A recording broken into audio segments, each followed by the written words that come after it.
Howdy y'all, welcome back to the channel. Thank you for joining me today. And sticking with my recent research on the Golden State of California, it's almost incomprehensible the amount of important and downright breathtaking photographs that we have tucked away in private collections and historical societies. These photographs always seem to shed more light on the history of these areas while simultaneously invoking our own imaginations over what we are witnessing. It's to our chagrin that many times we don't even realize that these photographs exist and that they are right at our fingertips. Recently, I've received a request to dig further into the architectural history of San Diego, California. In today's video, I've accumulated for you roughly 130 unique images of pre-World War II San Diego. I'll begin the video trying to keep things more structured, looking at the earliest known photographs of San Diego that I could find. We will have briefly from the Historical Society of San Diego, a classic wigwam or teepee home said to be used by the indigenous people who occupied San Diego. Do we agree?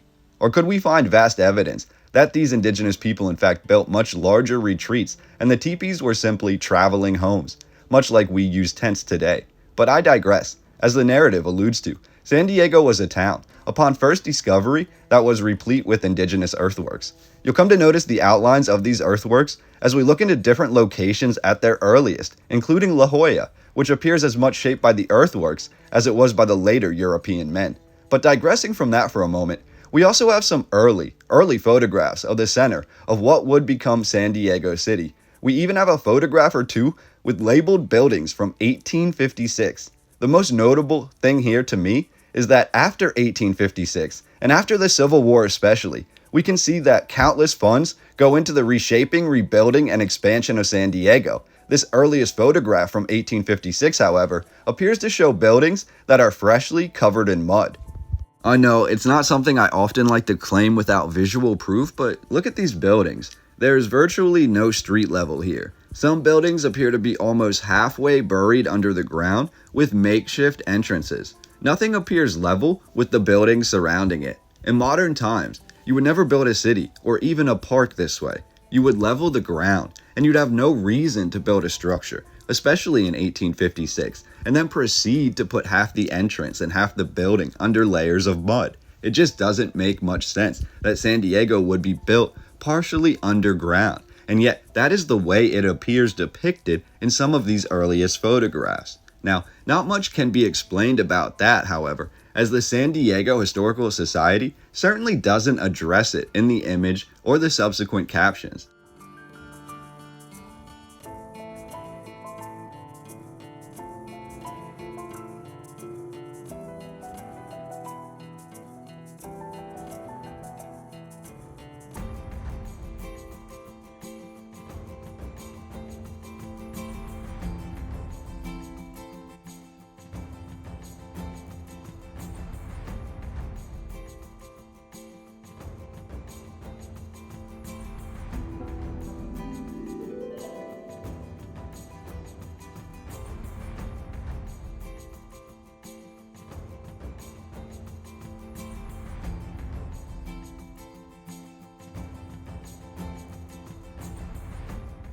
Shortly after the end of the Civil War, growth in San Diego begins to boom, as well as the development of the inner city. The old shacks and these small buried buildings make way for the larger city, the masonry and the brickwork that we see at later times. I'll label some of these remaining photographs here so we can begin to have a better idea of what exactly we are looking at. Some images here, discovered by me outside of private collections and libraries, lack any defined label or definition of exactly what we are seeing, besides being labeled as in San Diego or parts of a larger collection of images of San Diego. Now, I'll refrain from making any judgment and allow the photographs to really speak for themselves. I've tried to focus on photographs from pre-1900. However, after some intense digging on the subject of San Diego, I came to find that great parts of the greater San Diego area were still barely developed, if at all, by the turn of the century in 1900. Locations like La Jolla, La Mesa, and even Balboa Park really don't begin to take shape until at least the early 1900s. But when the boom so to speak, of population, tourism, and architecture do hit San Diego, we can see from the photographs that the city really does expand into an enormous beach getaway that we envision in our minds today. We will continue in the video by looking through the most detailed and impressive architectural locations in San Diego from the early 1900s onward. We will look at beaches, boardwalks, amusement parks, including the Wonderland Park, one of the earliest and most famous amusement parks on the California coastline. We will also look at an assortment of resorts and hotels constructed in San Diego to accommodate the growing population and need for a retreat, including the Hotel del Coronado, easily, in my opinion, the most impressive and paradise-looking hotel I've seen in all of my San Diego research. Remarkably, many of these buildings, including the Grand Hotel del Coronado, still stand today, albeit in a varied state of rebuild and renovation over the years.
We will now turn our attention to the great San Diego Zoo and look at some of the earliest photographs of the San Diego Zoo in the 1920s and onward. The San Diego Zoo, considered by many to be the mother of modern zoology in the United States, raised the bar for animal preservation, as well as containing some really interesting architecture for the animals' exhibits, including a lion's den basically appearing as an old world constructed stone cave inside of a mound. It surely invokes feelings which we don't often feel when viewing modern day zoos and the environments they provide for the animals.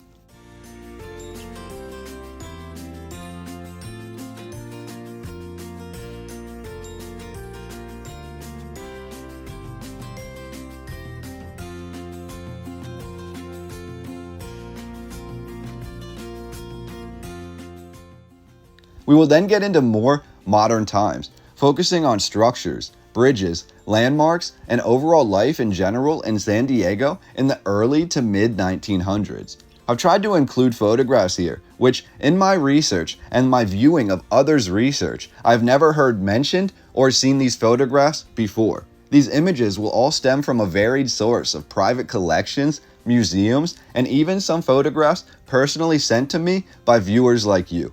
I really appreciate you all being here today, and I look forward to hearing what you think as we go through the remainder of this video of San Diego.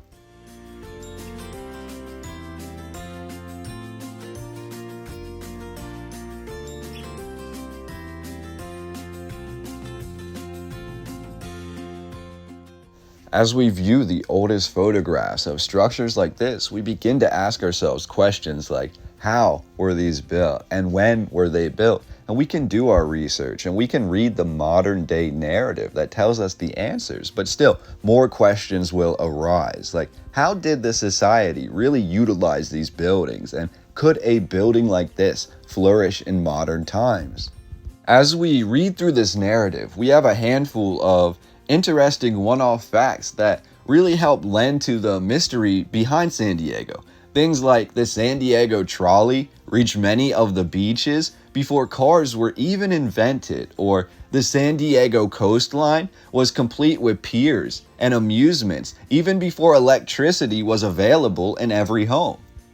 We see a developing small town in 1856, and yet by the year 1900, San Diego is an absolutely massive beachfront city. It's absolutely epic, in my opinion, to view these photographs of San Diego while imagining what life would have been like in the old city.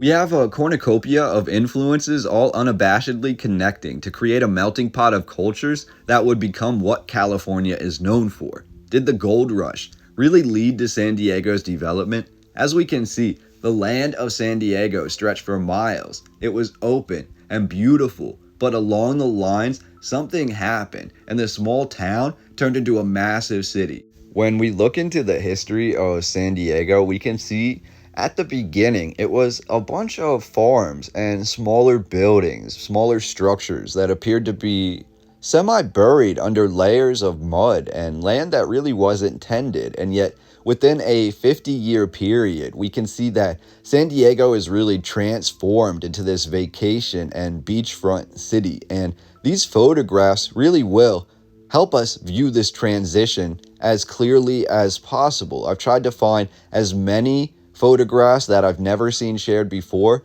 that should paint a picture that a narrative simply can't do with words. So hopefully a picture here is worth 1,000 words, and each one will help to expand what you know and what you have learned about San Diego. And the architecture depicted within is some of the most amazing that I've seen in California. It really shows the influences that were apparently abundant in the area, even as far back as the early to mid 1800s. So it's really fascinating, and I thought it was clearly worth sharing with you today, especially with all the requests I've received from my subscribers who wanted to see me discuss San Diego. It's something that I had to do. So again, we have videos like this, and we have a couple donators to this video. For this week, it'll be Logan Roth and Teresa Callahan. I really appreciate you, and I just wanted to say thank you very much. We're keeping the dream of California alive. Again, I can't help but always want to share these old world images and these pre-1900 photographs with you as I find them. It's hard for me to build a collection like this and to wait to share the best images with you, but here was my collection of San Diego. Hopefully I did the history of San Diego justice through these photographs. Hopefully you were able to learn something. Sharing these images with you really is my favorite activity, and it gives me a means to share all of this positive energy I have with you. I'm learning something new every day, and hopefully you can say that you have learned something new with this video as well. Now, share anything you like or think about these photographs of San Diego in the comments down below. I really do look forward to hearing from you. If you have anything relevant about the history of San Diego, please share that as well. San Diego is absolutely beautiful. It's like a postcard, every single image that I found. So hopefully these 130 plus images and photographs were really enjoyable for you today.